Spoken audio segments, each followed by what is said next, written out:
రేవంత్ రెడ్డి పోవాలి, కేసీఆర్ రావాలి అనేటువంటి నినాదం వెనుక నిజంగా గ్రౌండ్ రిపోర్ట్ చేసి అన్నారా, లేకపోతే రేవంత్ రెడ్డి మీద కక్షతో, ద్వేషంతో, అసంతృప్తితో అన్నారా? నాకేం కక్ష ఆయన మీద? ఆయన పిసిసి అధ్యక్షుడిగా నేను కావాల్సిన దాన్ని ఏది ఇస్తుందో ఆయనే అవకాశం పొందినప్పటికీ ఐ నెవర్ ఫెల్ట్. నిజంగా రేవంత్ రెడ్డి మీద మీ కక్ష ఏముండదా? కక్ష ఏముంటుంది? ఆయన ఏదైతే ఆయన నా పట్ల కక్ష ఉంటుండే ఎందుకో తెలియదు. కానీ వాళ్ళు అనుకుంటున్నారు కదా ఆయన నా పట్ల కక్ష ఉంటుండని చెప్పి అంటున్నాను. నేను 4 దశాబ్దాలుగా అనుబంధం కలిగిన కాంగ్రెస్ పార్టీ నాయకుడిగా నాకు ఏ స్థానం కల్పించాలనే? ఈయన 2017 వచ్చిండు.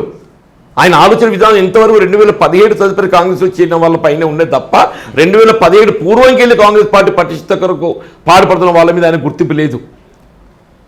ఆయన 2017 బ్రాండ్, ఆయన 2017 brand.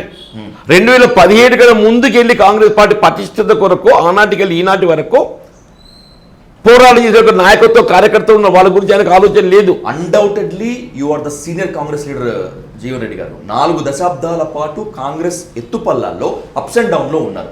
What my question is, కరడుగట్టినటువంటి కాంగ్రెస్ లీడర్గా మీకు పట్టం కట్టకుండా రాజకీయాల్లో ఒక మాట వినిపిస్తుంటుంది, పారాషూట్ లీడర్స్ అని. వాళ్ళకి పట్టం కట్టి వాళ్ళని పక్కన పెట్టుకున్నారే రేవంత్ రెడ్డి. దీనికి కారణం రెండు. నాకు I need a stringent answer. మీ వల్ల ఎప్పటికైనా థ్రెట్ ఉంటుంది అని రేవంత్ రెడ్డి భావించారా, లేకపోతే మీకు మంచి పదవి ఇచ్చి మీకు గుర్తింపు వస్తే ఆయన్ని డామినేట్ చేస్తారు, రాబోయేటువంటి రోజుల్లో సీఎం అభ్యర్థిగా మీరు నిలబడతారనేటువంటి భయంతో ఉన్నారా? ఇప్పుడు ఏమైనా ఆయన ఇంతవరకు ఆయన అనుచర వర్గానికి పదవులు బాధ్యతలు కల్పించాలనే ఒక ఆలోచనతోనే ముందుకు పోయిన తప్ప ఏదైతుందో, అంటే ఒరిజినల్లీ ఇప్పుడు ఆయన 2017 వచ్చిండే. ఆయన మచ్ బిఫోర్ 3 దశాబ్దాల సీనియర్ నేను. ఆయనకు అవును 30 సంవత్సరాల సీనియర్ అని చెప్పి అంటున్నాను. ఎగ్జాక్ట్లీ అవును. ఇవాళ ఆనాడు శాసన మండలి అది ఒంటరి పోరాటమే. నేనే నాయకుడిని, నేనే సభ్యుడిని. నాకు ఆ పక్కన ఎవరు లేరు, ఈ పక్కన ఎవరు లేరు. ఒంటరి పోరాటం నిజంగానే నేను పార్టీ మారాలని చెప్పి భావించినట్టయితే నాకు పార్టీ చట్టం కూడా అడ్డు లేదు. బికాజ్ ఐ వాజ్ లోన్ మెంబరే. నాకు డిఫెక్షన్ లా కూడా నాకు అడ్డు లేదు. అయినా నేను కాంగ్రెస్ పార్టీ పట్ల అంకిత భావంతో ఏదైతుందో, కాంగ్రెస్ పార్టీ బలోపేత కూడా పనిచేసింది. నాకు ఇంక 20 మాత్రాలు టర్మ్ ఉండే అని చెప్పి అంటూ నేను మల్కాజ్గిరి పార్లమెంట్ స్థానాన్ని ప్రాతినిధ్యం వహిస్తుండో రేవంత్ రెడ్డి గారు, ఆ మల్కాజ్గిరిలో 7 అసెంబ్లీ స్థానాలు ఓడిపోయింది. నిజంగానే రేవంత్ రెడ్డి గారి నాయకత్వంలో, మరి ఆయన నాయకత్వంతోనే గట్ట కాంగ్రెస్ పార్టీ ప్రభుత్వం అధికారానికి వచ్చి ఉండనట్టయితే ఆయన ప్రాతినిధ్యం వహిస్తున్న మల్కాజ్గిరిలో 7 ఓడిపోయిండే. అయినా కానీ ఏది ఇస్తుందో, సరే ఆయన పిసిసి అధ్యక్షుడు కాబట్టి ఆయనను ముఖ్యమంత్రిగా నియామకం చేసిండ్రు, కొనసాగిస్తున్నారు. మరి నేనేం తప్పు చేశానే? ఇవాళ నా దగ్గర ఏదైతుందో నాకు పార్లమెంట్ తీసుకెళ్ళి పక్కన పెట్టేసి ఇవాళ కాంగ్రెస్ పార్టీ రాహుల్ గాంధీ గారి యొక్క ఆలోచన ఏదైతే పాంచ్ న్యాయ్ ఇలా జై బాపు, జై భీమ్, జై సంవిధాన్, 10th షెడ్యూల్ మరింత బలోపేతం చేస్తా అని చెప్పాడు. ఇవాళ కేసీఆర్ ఏం చేసిడు పక్కన పెట్టండి.